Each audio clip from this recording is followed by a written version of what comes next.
So in part one of which chords go well together, I showed you how to find a group of chords that go well together based upon a major scale. And with this video, part two, I'm explaining to you why those chords go well together. So here's how to play a C major scale starting on the 5th string.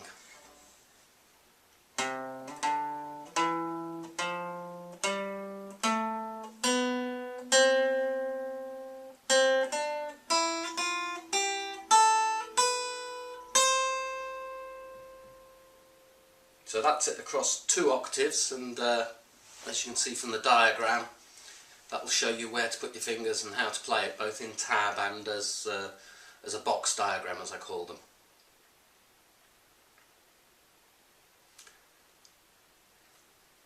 Now if we take the C major scale, if we just take the first note, if we take 2 notes, any 2 notes, then we call the musical distance between them an interval, and some intervals we particularly like the sound of and some intervals less so. So if I took the first and second notes and played them at the same time,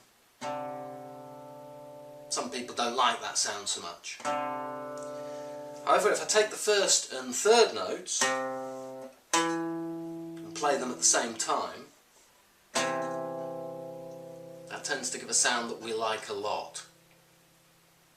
So basically what we do is we continue doing that. It's called piling on thirds. So I take the first note from the scale, and then I take the count up from there, 3 notes, and then take those 2 notes, play them together.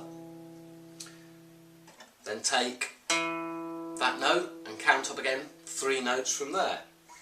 And then I end up with that note. If I take those 3 notes together, I've got C, E and G. If I play the notes of C, E and G together, lo and behold, I get a C major chord. You'll see that I'm strumming 5 strings there. 6 if I play it like that. But if you go through each of the strings and work out which note is being played, every single one of those notes is either a C, an E or a G.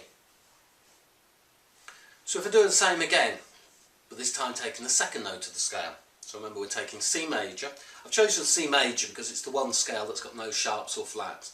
The notes of C major are C, D, E, F, G, A, B. So I take the second note and I count up 3 notes from there. And then remember that note, and then count up 3 notes again. And then I've got 3 notes in total. So I've got a D, an F and an A. Now if I play those 3 notes at the same time, I end up with a D minor chord.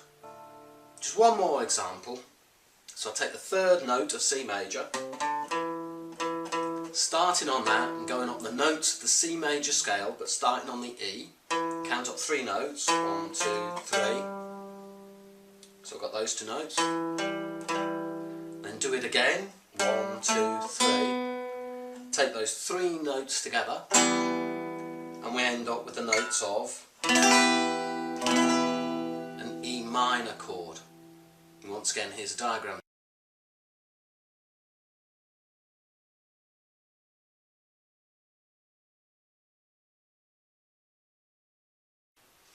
So I'll leave you to do the rest for yourself, but take my word for it, what we end up with is C major, D minor, E minor, F major,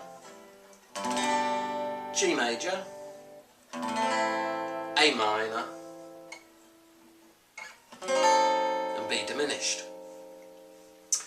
So I should mention the B diminished. I didn't mention it in the how-to video because diminished chords, I'm judging they're not that accessible for beginners, but I will be doing releasing some videos about diminished, and because it's a great fun thing to get into the diminished. But maybe not for beginners. This method is called harmonizing the major scale, and for those of you who are, would probably say, lucky enough to understand written music, then here's the harmonized C major scale in musical notation.